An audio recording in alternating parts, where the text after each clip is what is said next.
Tai va, žinai, kodėl pradėjau filmuoti.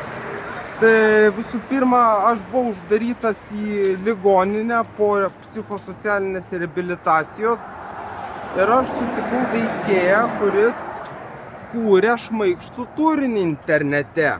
Bet ką aš noriu pasakyti, aš tos įrašus pradėjau todėl, kad aš supratau didžiulį melą Lietuvoje. Neteisybė ir melas, supranti? Neteisybė ir melas. Ir vienas dalykas, ką aš jaučiau, kad Lietuvoje nėra gyvenamų miestų. Aš buvau labai nusivylęs Lietuva, savo studijom, silpnais specialistais,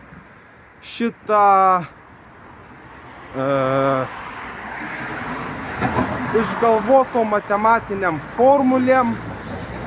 Aš jau buvau 3 kurso studentas, pasiėmęs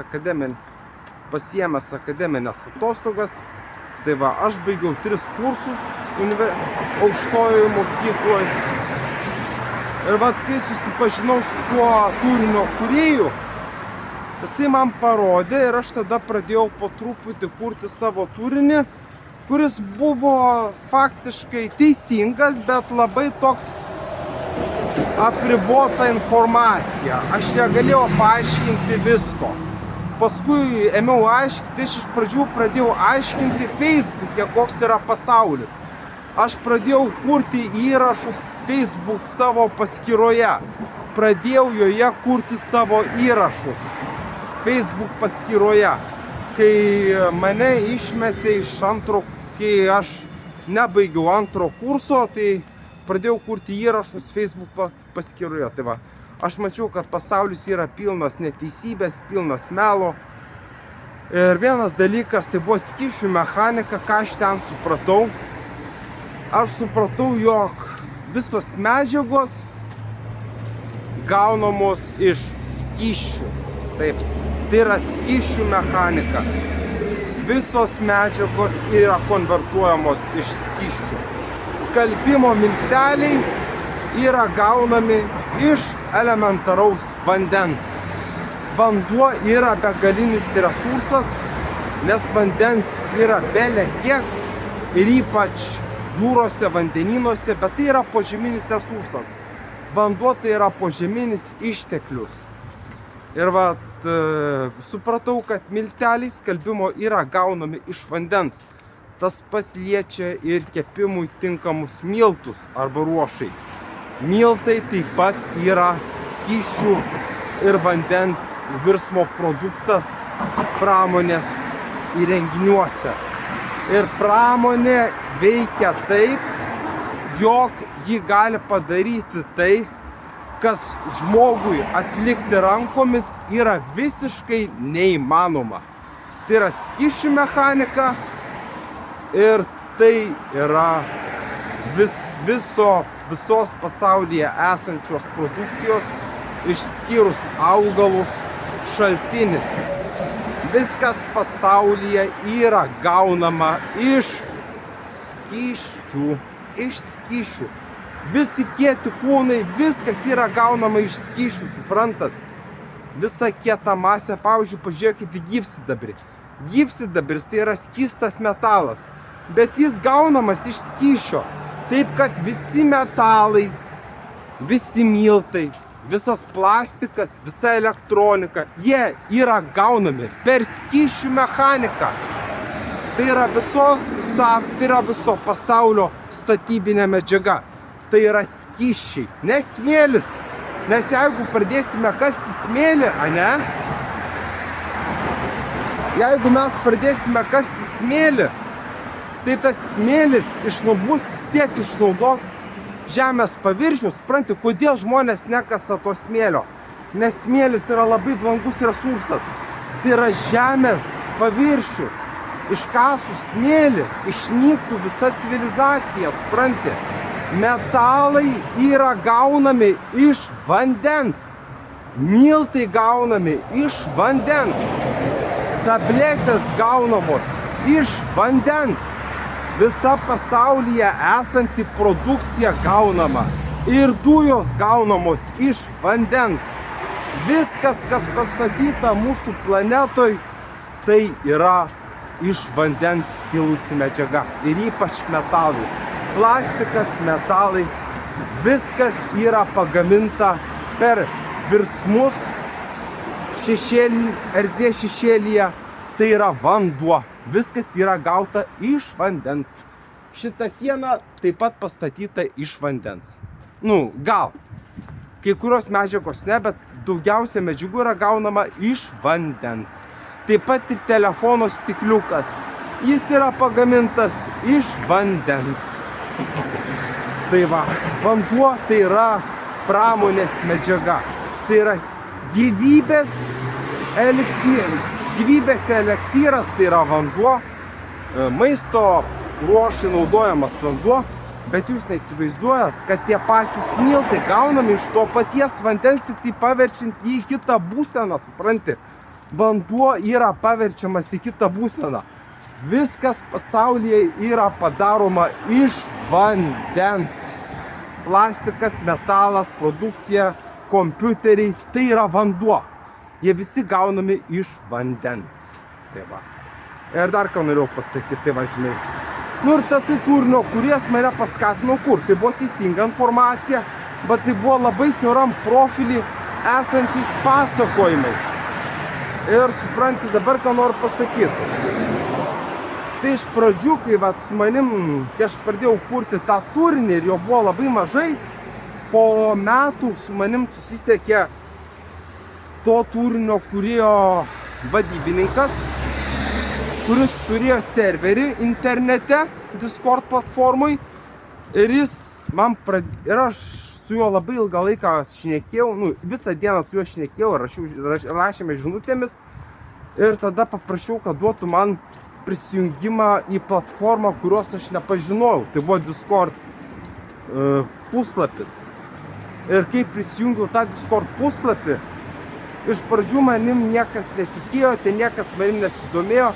Bet kai pradėjo, kai atsirado kitų narių, tai aš įklimpau į Matricos serverį, supranti. Aš įklimpau į Matricos serverį. Ir tame Matricos serveryje aš